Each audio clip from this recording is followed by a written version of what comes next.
Happy Hanukkah and welcome to the 4th episode. If you don't know what Hanukkah is, you've come to the right place. And if you do know what Hanukkah is, I hope I mentioned everything you want me to mention. Before I start the actual podcast part of this, I want to say 3 things. 1, that my family is Ashkenazi on one side and Sephardic on the other, so we come from 2 different branches of Judaism.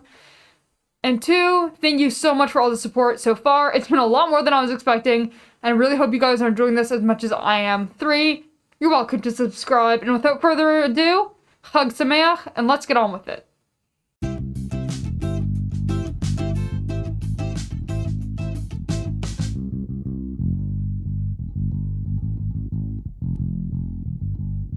Hanukkah is the Festival of Lights.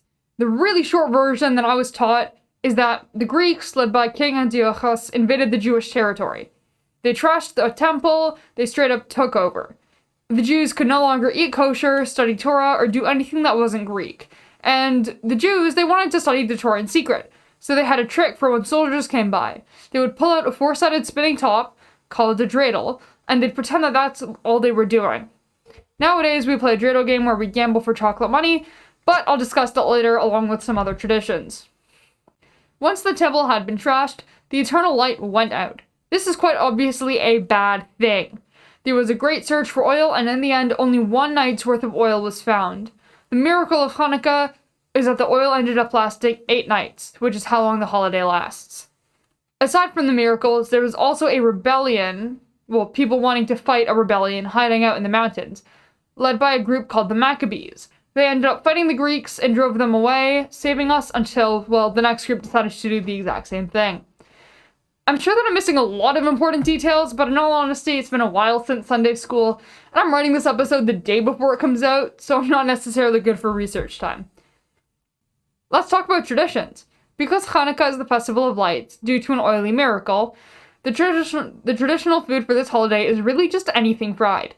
Amongst other dishes, the most popular ones in my opinion are latkes and sufganiyot.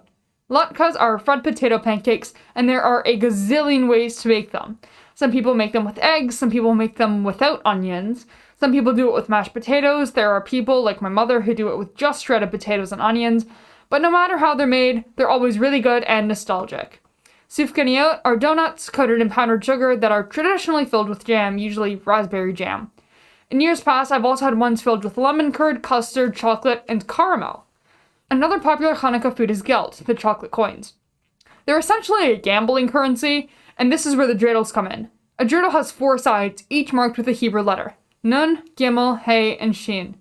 Together they form an acronym for Nes Gadol Haya Sham, which means a great miracle happened there.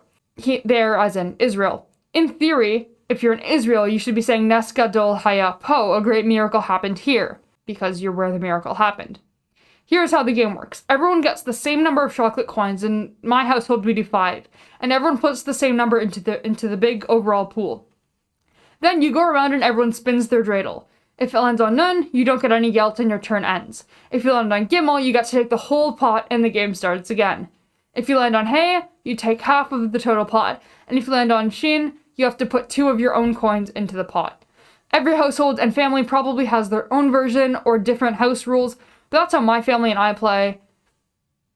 So let's keep talking. Now, it's time for my biggest pet peeve about Hanukkah. A menorah is a candle holder with 7 arms. 3 on one side, 3 on the other, and 1 standing straight up in the middle. The menorah is not what we light on Hanukkah. Instead, we light a Chanukah. It has 4 candles on either side and 1 in the middle. Chanukiahs are not to be used as eternal lights because they're only for Hanukkah. I just really had to get that out of my system. In order for a Chanukiah to be kosher, the shamash, that's the middle candle, has to be higher up than all the other candles. This classic Chanukiah on the screen is kosher, and this one, while modern and funky, is not kosher. There is also a specific way you're supposed to light one of these as well. You get a candle to be the shamash, that's the middle candle, and you fill the Chanukiah from right to left. On the first night, you do 1 candle and the shamash. On the second night, you do 2 candles and the shamash, and you keep going until the Chanukiah is full on the 8th night. You have to light the shamash candle, the helper candle, first, as you start doing the prayer for the candles. Then, you light the candles from right to left using the shamash candle, and once all of them are lit, you put the shamash, the helper candle, back into its middle spot. A popular Hanukkah tradition in my house is to listen to some Maccabeats parodies. They're a YouTube channel that makes Jewish parodies to popular songs. I'll link their channel in the description, and if you click on the card at the top right of the screen, you'll find my favorite parody of theirs of all time, and I highly recommend you check out their channel. At this time, I can't really think of anything else, so I think that's going to be it. If you notice that something is missing from this episode, you are more than welcome to write a comment about it. I really would like to learn about how other people observe and celebrate one of my favorite holidays. I also invite you to like this video if you enjoyed it, and to subscribe if you'd like to see more from the channel. Other than that, Chag Sameach and welcome to the Knowledge Puddle.